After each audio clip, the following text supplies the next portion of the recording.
بسم الله الرحمن الرحیم. نن زموږ د طریقة العصریه د اول حصې سبق نمبر 270 دی. الدرس الثاني والسبعون یعنی 72 درس دی، 72 نمبر درس دی.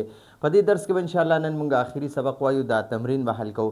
تمرین کې راله یو سوال را کړی و اجعل بدل خالد، د خالد په ځای بدل کوي فی الدرس الماضي، لکه څنګه تیر شوی سبق کې چې خالد و زینب دغه په ځای ولیکئ. وقل او ووایئ.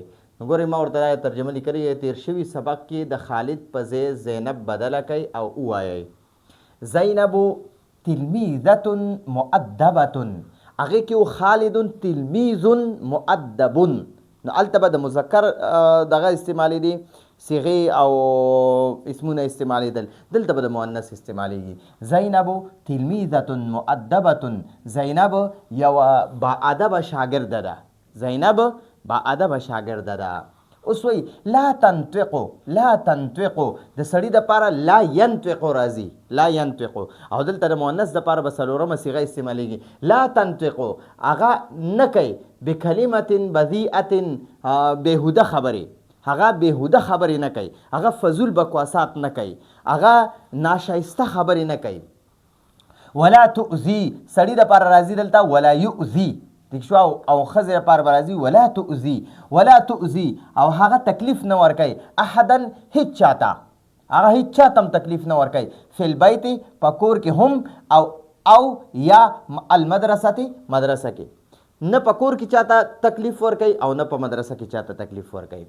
و اذا دخلت المنزله، و اذا او کله چې دخلت نو ګورئ دا دخلت د فعل ماضي واحد مذکر واحد مؤنث غایبه صیغه ده، څلورمه صیغه ده د فعل ماضي، او دلته کې د سړي دپاره راځي و اذا دخل المنزله، دخله، او د مؤنث دپاره راځي دخلت، ټیک شوه.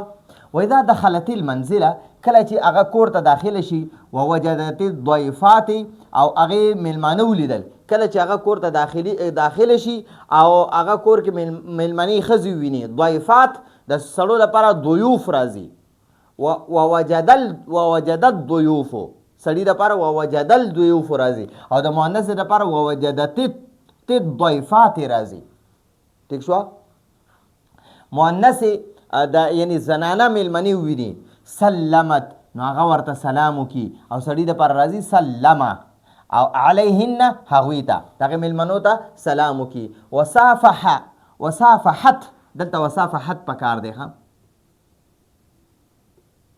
وصافحتهن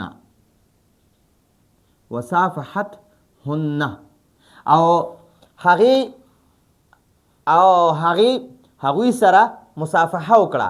ولا تجلسو او هغه کېنناسته معهن هغې میلمنو سره، الا مگر کېناسته اذا کله چې امارتها هغې ته حکم وکړو امها د هغې مور بالجلوس د ناستې، کله چې ورته مور د ناستې حکم وکړو نو بیا کېناسته، د ځان نه کېناسته، ټیک شو. دا آداب موږ ته بیانوي چې تاسو کې هم دا آداب پکار دي.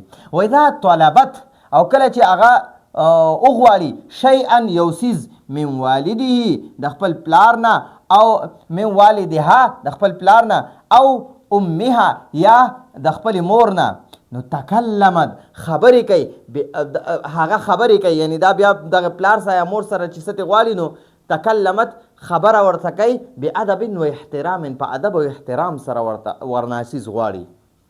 و اذا اخذت او کله چې هغه واخلي شیئا یو څیز من احد د چانه، د یو کس نه د یو چا نه څه څیز واخلي، نو قالت هغه ورته وایي، دا زینب ورته وایي له هغه کس ته جزاک الله، الله دې تاله بدله درکړي، خیرا ډېره غوره، بهتره غوره دې دله غوره بدله دې دله الله درکړي، د دې نه دې دله بهترین بدله الله درکړي. وهي نظیفة الملابس، وهي او هغه زینب نظیفة الملابس پاک صفا ستره جامو والا، والجسم او صفا جسم والا ده. وهي نظیفة الملابس هغه صفا ستره جامو والا، والجسم او صفا جسم والا ده، ٹھیک شو، یعنی هغه صفائی ډیره خوښوي، کپړې هم پاکې وي او بدن هم پاک وي. واظفارها او د هغې نوکان قصیرة واړه دي، واړه غټ غټ د یهودیانو غونته نوکانې نه دي پرېښې او د عیسیانو په شان دی. و ادواتها او د هغې سامانونه مرتبتون په ترتیب پراته وي، پن، قلم، کاپي، کپړې او پیزار، کتابونه، بسته، هر یو څیز په ترتیب پروت وي. و نظیفتن او پاک صفا وي، صفا سوتره وي. لذلك د دې وجې نه یحبها هغې سره محبت کوي والدها د هغې پلار و اخواتها او د هغوی خویندې، کما تحبها لکه څنګه چې هغې سره محبت کوي کل من هر هغه ښځه تعرفها چې دا پیژني، هر هغه ښځه چې دا زینب پیژني نو هغې سره محبت کوي. د څه د وجې نه چې هغه پاکه صفام وي، په خپل هم پاک صفا، هر یو څیز په ترتیب باندې، جسم هم صفا، واړه نوکان، کپړې صفا، او چې چا نه څه څیز واخلي جزاک الله ورته وایي، مور پلار سره په ادب او احترام خبرې کوي. وتقول النساء او ښځې وایي عنها د دې باره کې، د دې زینب باره کې ښځې وایي انها یقینا هغه تلمیذة مؤدبة با ادبه شاګرده ده، یعنی ادب والا طالب علم ده، شاګرده ده. نو دا وګورئ، دا زموږ د نن ورځ درس امید دی په دې باندې به تاسو پوه شوي او آسان الفاظو کې مې درته وویلو او ډېر سخت الفاظ مې پکې استعمال کړي نه دي. نو هغه چې رقم مذکر الفاظ هغه مې د مؤنث ته صرف واړول. نو دا ځان سره سکرین شاټ واخلئ او بیا ځان سره ولیکئ. امید دی په دې به پوه شوي. راتلونکي درس په اجازه غواړو. هذا هو المرام والله اعلم بحقیقة الکلام.